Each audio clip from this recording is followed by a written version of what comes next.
அனைத்து தாய் தமிழ் உறவுகள் அனைவருக்கும் வணக்கம். சீமான் அவர்கள் காரைக்குடியில் வென்றே ஆக வேண்டும் அப்படின்னு அமீர் அவர்கள் கூறியிருக்காரு.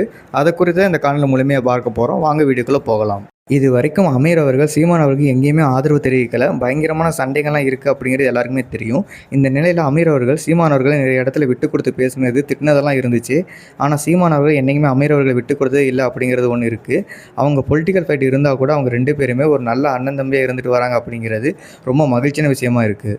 எனவே சீமான் அவர்கள் இப்போ காரைக்குடியில் போட்டியதுனால சீமான் அவர்களுக்கு நிறைய பேர் அங்கே ஆதரவு தெரிவிச்சுட்டு வந்துட்டு இருக்காங்க. முக்கியமாக வேல்முருகன் அப்புறம் சேரன் அவர்கள்லாம் சீமான் அவர்களுக்கு இறங்கி வேலையே செய்வேன் அப்படிங்கிற மாதிரியான விஷயங்கள்லாம் சொல்லிட்டு இருக்காங்க. அதே மாதிரி அமீர் அவர்கள் ஒரு பேட்டியில் சமயத்தில் சொல்லும்போது சீமான் அவர்கள் கண்டிப்பாக காரைக்குடியில் ஜெயிக்கணும் தான் என்னோட மிகப்பெரிய எண்ணமாக இருக்குது. சீமான் அவர்கள் சட்டசபைகளை போகிறத நான் பார்க்கணும் அப்படின்னு மாதிரியான விஷயங்கள்லாம் அமீர் அவர்கள் சொல்லியிருக்காங்க.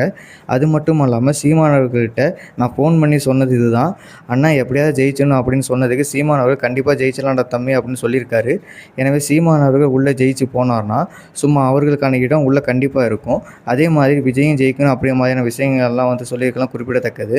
எனவே அமீர் அவர்கள் சொன்னது தடா ரஹீம் அவர்கள் ஆமாம் எனக்கு அதே தான் ஆசை அப்படிங்கிற மாதிரியான விஷயங்களும் சொல்லியிருக்காரு.